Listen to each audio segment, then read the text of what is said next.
leave it to me to decide on a Sunday that I'm going to talk to you about a book that I just read that is super irreverent. It's awesome though. It's Calypso by David Sedaris. And guys, I know if you haven't been under a rock, then you probably know who David Sedaris is. I've read 2 of his books now. This one, I mean, there's so many books, so I can't say this one's my favorite if I haven't read more than 2, but I so relate to this because if you know anything about his family, David Sedaris grew up in a very large Greek family in Raleigh. His dad worked for IBM. They moved to the Triangle in the late 60s. And guess what? I am married to an Irish fellow whose very big family moved here from the north in the late 1965. And his dad also worked for IBM and knew David Sedaris's dad. Just there are a lot of these parallels about the family trips to the beach in the summer, and so much fun to read about. And this is a passage that I just thought was really funny and absolutely dear as well. Okay, here it is. This is page 92 from Calypso. I looked at the man with an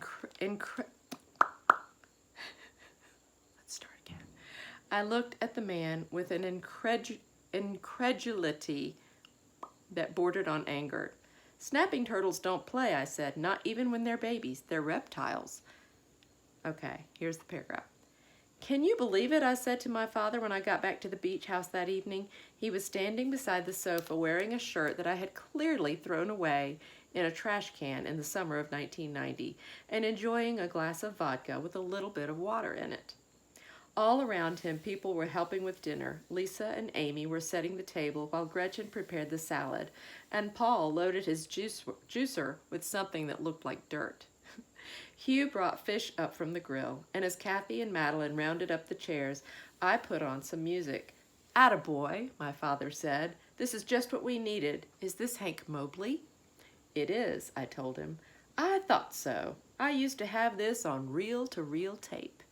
While I know I can't control it, what I ultimately hope to recall about my late-in-life father is not his nagging or his toes, but rather his fingers and the way he snaps them when he's listening to jazz. He's done it forever, signifying much as a cat does by purring, that you may approach. That all is right with the world. Man, oh man, he'll say in my memory, lifting his glass and taking it all in.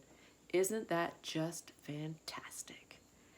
So what I love about this book is, and about the way he writes and uses language, is that he had a very tumultuous, up and down, non-emotional relationship with his father, but he still has these very specific, good quality memories that he hopes to, carry with him after his dad is no longer with him.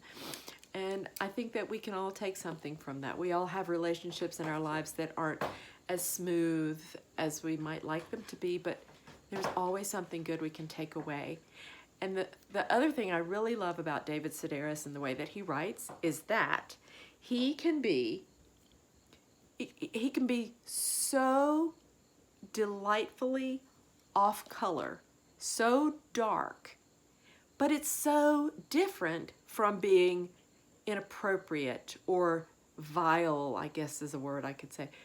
It's just the way he talks and relates, and it's absolutely hilarious.